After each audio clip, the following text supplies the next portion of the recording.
Police বা অন্যান্য সরকারি প্রতিষ্ঠানগুলো কেন ঘুষ খায়, আমরা কেন তাদেরকে ঘুষ দেই? এটা কি শুধু পুলিশ বা অন্য সরকারি প্রতিষ্ঠানের দোষ? আমরা সাধারণ মানুষ কি দুধে দেয়া তুলসী পাতা? আর রাস্তায় গাড়ি আমি চালাচ্ছি, অথচ আমার গাড়ির কাগজ ফেল, ড্রাইভিং লাইসেন্স নেই, গাড়ির ট্যাক্স টোকেন ফেল। বছরের পর বছর সরকারের টাকা ফাঁকি দিয়ে রাস্তায় গাড়ি চালিয়ে যাচ্ছি, অথচ যখন পুলিশ ধরলো, নিজের অপরাধ ঢেকে রাখতে এবং নিজের অবৈধ গাড়িটা ফিরিয়ে আনতে পুলিশকে কিছু টাকা দিয়ে দিলাম আর বললাম পুলিশ ঘুষ খায়। কিন্তু সেখানে একই দোষ আপনিও করেছেন। আপনি আপনার গাড়িটা বাঁচাতে পুলিশকে টাকা দিয়েছেন এবং পুলিশ তার পকেট গরম করে নিল, আপনি আপনার অবৈধ গাড়িটা ফিরিয়ে আনলেন। তার মানে আপনিও দণ্ডনীয় অপরাধী। ভূমি অফিস, সাব রেজিস্ট্রার অফিস এবং সরকারি হসপিটাল, বিআরটি, অন্যান্য সকল সরকারি প্রতিষ্ঠানের ক্ষেত্রে একই রকম চলছে।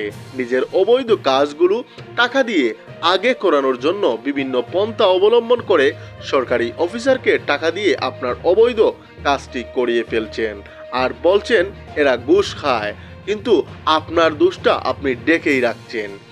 ঘুষ লেনদেনে এশিয়ার মধ্যে শীর্ষ অবস্থানে বাংলাদেশ।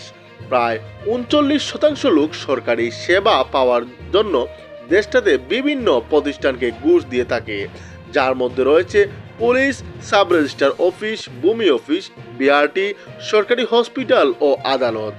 ঘুষ ছাড়াও স্বজন প্রীতির মাধ্যমে সরকারি সেবা গ্রহণের দিক দিয়েও সবার উপরে দক্ষিণ এশিয়ার এই দেশটি।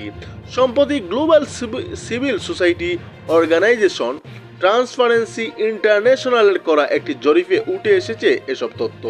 সাধারণত যেই সমস্ত কারণে ঘুষ লেনদেন করা হয়, প্রধান তিনটি ক্ষেত্রে এই ঘুষ দেওয়া নেওয়ার সৃষ্টি হয়। সেগুলো হলো নিজের ভুল কিংবা অপরাধ থেকে বাঁচাতে অথবা বিশেষ সুবিধা পেতে ঘুষের লেনদেন করা হয়, ভয় দেখিয়ে ঘুষের অর্থ আদায় করা হয়, কোনো একটি সেবা দ্রুত ও ঝামেলাবিহীন ভাবে পেতে ঘুষের লেনদেন করা হয়।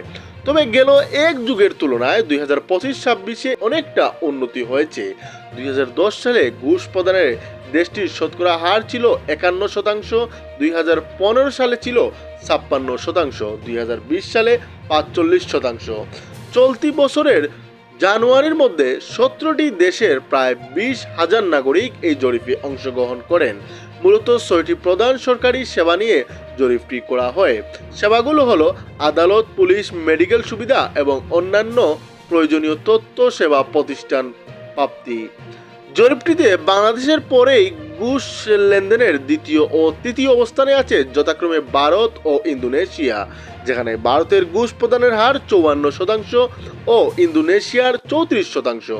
জরিপটির দাবি, বাংলাদেশ 2010 থেকে 2024 পর্যন্ত সবচেয়ে বেশি ঘুষ নেয় পুলিশ, শতকরা হিসাবে যা 23%।